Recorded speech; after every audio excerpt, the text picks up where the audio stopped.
మీ వాటా 10 లక్షలు ఇంటికి పంపిస్తాను, మీరు వెళ్ళండి. 10 లక్షలు ఏంటి సార్, మనం మాట్లాడుకుంది 50% కదా, అప్పుడు మా 50 lakhs కదా రావాల్సింది. నేను ఇచ్చింది తీసుకెళ్ళండి. కాదు కూడదు అని చెప్పి నా మీద తిరగబడితే వాళ్ళ ముగ్గురిని చంపింది మీరని చెప్పి కేసేసే లోపల అప్పుడు జీవితాంతం చిప్ప కూడా తింటారు. సార్ ఇది అన్యాయం సార్. ఏది న్యాయమో ఏది అన్యాయమో నాకు బాగా తెలుసు. ఇది అడ్వాన్స్ గా తీసుకొని ఇక్కడ నుంచి దెబ్బేయండి.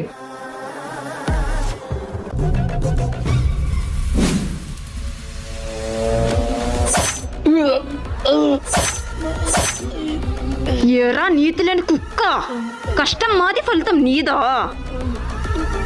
అదే 10 లక్షలు మీ పై ఆఫీసర్కి ఇచ్చి కేసు క్లోజ్ చేస్తాం, సింపుల్. వీడెలా బతికాడు? రాక్షసులు కూడా మీ ఎంత క్రూరంగా ఉన్నారు కదే, అలా చంపేశారు. అయిపోయారు మీరు. రే, మేము కావాలని చేయలేదురా.